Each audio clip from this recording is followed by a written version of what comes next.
उन्होंने व्यवस्था की बात की थी, न्याय की बात की थी, शिक्षा की बात की थी,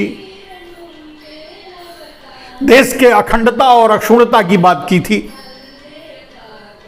आज चीन के नाम से, आज चीन से लड़ने या चीन का सामना करने या चीन को आंख दिखाने को कौन कहे, चीन के नाम से नरेंद्र मोदी को डर लगता है। मैं नहीं समझता, मुझे याद नहीं है कि नरेंद्र मोदी ने इन बिटवीन, मतलब जब उन्होंने चीन को अपना दोस्त और चीन से पुराना रिश्ता, ये सब बातें कर रहे थे, वो छोड़ दीजिए, लेकिन मुझे याद नहीं कि गलवान घाटी के बाद नरेंद्र मोदी के मुंह से चीन शब्द भी मैंने नहीं सुना है।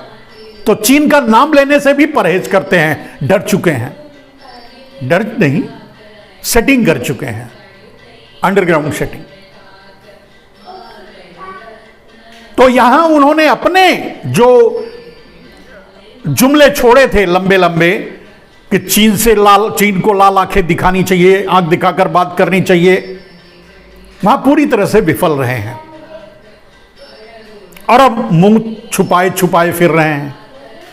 लेकिन इन सारे कालिखों के पीछे के चेहरे को पूरे मीडिया तंत्र को नरेंद्र मोदी ने गोदी मीडिया बना दिया और खरीद लिया, और उसके जरिए अपनी छवि को सामने लाना चाहते हैं, अपनी कालिख मिटाना चाहते हैं, जो कि संभव नहीं है। अगर आप टीवी में, अगर आप अखबारों में नरेंद्र मोदी की बहुत बड़ी तस्वीर लगाकर देश अच्छे दिन आ गए का नारा देते रहेंगे, टीवी में से बोलते रहेंगे, तो क्या बेरोजगार लोग, जो बेरोजगार अपने घरों में बैठे हैं, जिनका रोजगार चला गया है वो अपने घरों में बैठे हैं, जिनका व्यापार खत्म हो गया है मध्यवर्गीय, वो अपने घरों में बैठे हैं, किसी तरह से दिन काट रहे हैं, किसी तरह से इंतजार में है कि 2024 कब आए, क्योंकि 2019 में भी एक उम्मीद थी कि हो सकता है इस 5 साल में नहीं तो अगले 5 साल में नरेंद्र मोदी जरूर वो काम करेंगे जो देश हित में होगा, लेकिन वो पूरी तरह से असफल रहे। तो अब झूठ, यानी मीडिया के जरिए, खरीदी हुई अडानी अंबानी की मीडिया के जरिए कितना अपनी कालिख मिटाने की कोशिश करेंगे।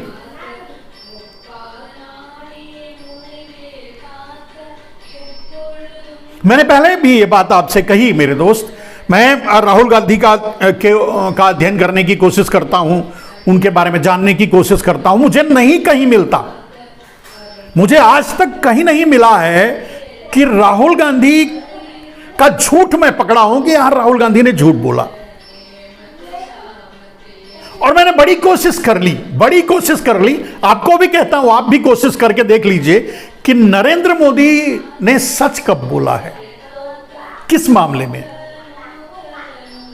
अब उनकी हर बात, दिन रात क्या बोलते रहते हैं, अगर हर बात को आप अपने सामने रखकर देख लीजिए और उसमें से निकालने की कोशिश कीजिए कि नरेंद्र मोदी ने यह सच बोला था। आम आदमी के लिए मैं बोल रहा हूं, जिनके लिए नरेंद्र मोदी काम कर रहे हैं उनके लिए तो उन्होंने कुछ बोला ही नहीं था। मेरे दोस्त, जब नरेंद्र मोदी की छवि गढ़ी जा रही थी, जब नरेंद्र मोदी के प्रधानमंत्री बनाने की कोशिश की जा रही थी, तब मैं बाबा रामदेव से जुड़ा हुआ था, बाबा कहना गलत है, रामदेव से जुड़ा हुआ था और मोदी के लिए काम कर रहा था।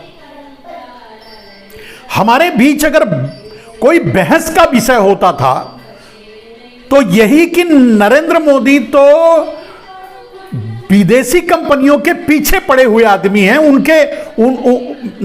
नरेंद्र मोदी तो पूरे गुजरात को एक तरह से बेच दिया है विदेशी कंपनियों के हाथों में। उनसे आप कैसे उम्मीद कर सकते हैं कि वो स्वदेशी अपनाएंगे, स्वदेशीकरण करेंगे, एफडीआई को रोकेंगे, जैसा कि वो वादा कर रहे थे। ये बहुत बड़ा विषय होता था कि नरेंद्र मोदी से हम उम्मीद नहीं कर सकते कि नरेंद्र मोदी देश के हित में कोई काम करेंगे, ये बहुत बड़ा विषय होता था।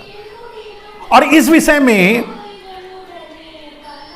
यह समझ लीजिए कि 10 और 90 का फर्क होता था।